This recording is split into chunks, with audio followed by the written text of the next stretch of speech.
Outrageous predictions for Ohio State football against Penn State on Saturday. This is Buckeye Talk. I'm Nathan Baird from cleveland.com, along with Doug Lesmerises and Stephen Means. Let's start with you, Stephen. What is your outrageous prediction for this non-white out? What is it? Scarlet out. Mm-hmm. Scarlet out at the shoe. Yeah, so I'm going to get into a little bit of math, but also part of the reason why I chose this one is it's supposed to rain on Saturday, which kind of throws off maybe what Ohio State wants to do when it's cold and rainy. You probably can't throw the ball around as much. My outrageous prediction is that TreVeyon Henderson is going to have 23 carries and he's going to turn it into 160 yards and 2 touchdowns. That's 6.95 yards per carry, and it's outrageous for 2 reasons. It's outrageous for TreVeyon because he's averaging 8.8 yards per carry, which is top 5 in the country. So it's way under what he's averaging. So that's why it's outrageous for him. But it's also outrageous for this game. James Franklin has played Ohio State 7 times in his career, and the lead running back for Ohio State is averaging 23.29 carries for 106.49 yards and basically a touchdown per game.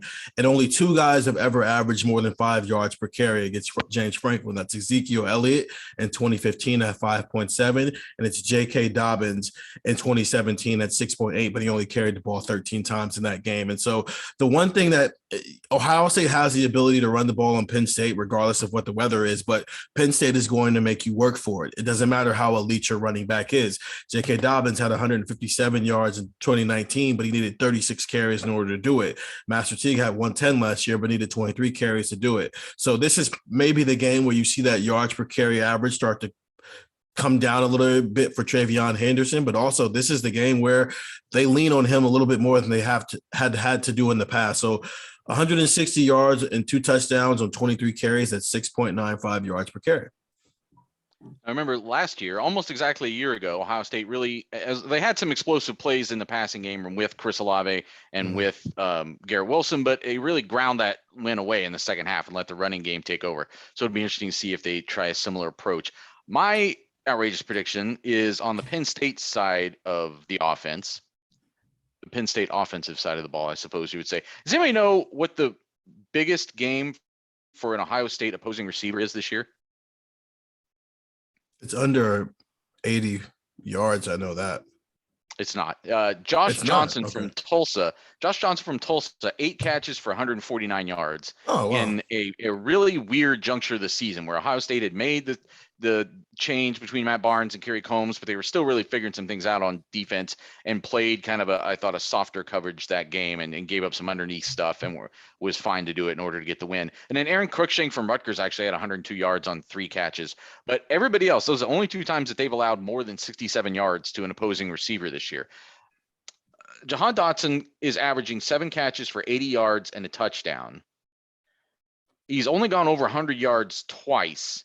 It seems like it's been just more of a possession receiver kind of season for him. So I'm going to take him 75 yards max on Saturday against Ohio State. I think that this 3-man rotation that Ohio State has at corner right now, I think Jahan Dotson is really the only person on this offense that Ohio State has to give great respect to, except for maybe Sean Clifford, if he's healthy and he comes out and plays well. I think he's a guy that, because he's got a little bit of scrambling ability, but that doesn't really affect the back end of this defense that much. And talking to Denzel Burke tonight, we asked him about Jahan Dotson, and he very predictably said, yeah, he's a good receiver, but nothing I can't handle. So we'll see how the brash young freshman does when he's going up against a guy that many people think might be a first-round NFL draft pick. So I'm going to take under 75.5 yards for Jahan Dotson on Saturday night. Doug, what is your outrageous prediction? My outrageous prediction is that both you and Denzel Burke should call Sean Wade and ask him about Jahan Dotson. I'll take the over on Jahan Dotson there.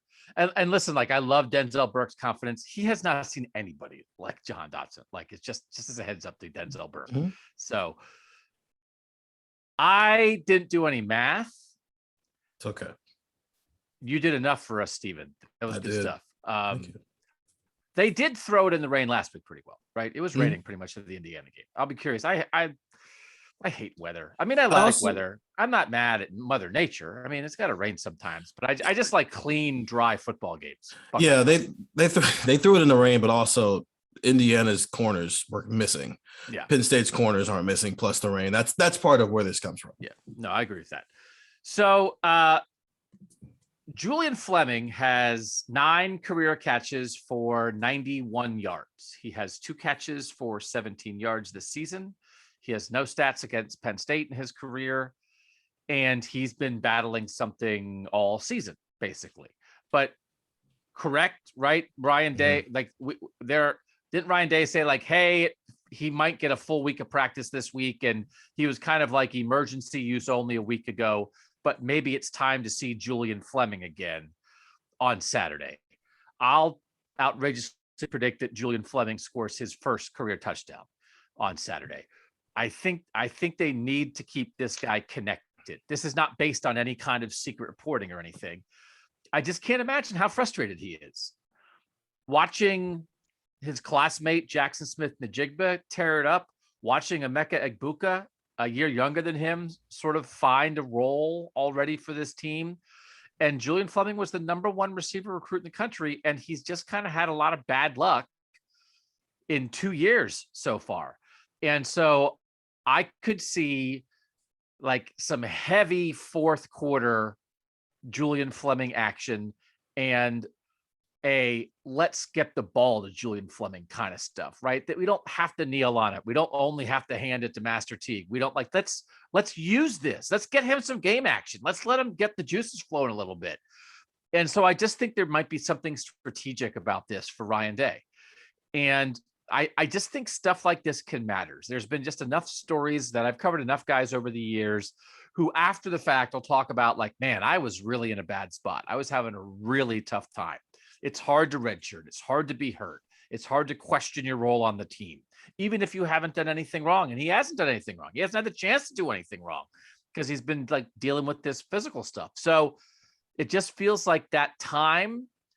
And I might predict it even if they weren't playing the team that he grew up down the road from, but especially since they're playing the team that he grew up down the road from, I think it would be a smart thing and a good thing. It's not like fake strategic, like throw him a bone. I mean, I think it's like keep him involved, give him some confidence, show him what he can show, give him a chance to show what he can do.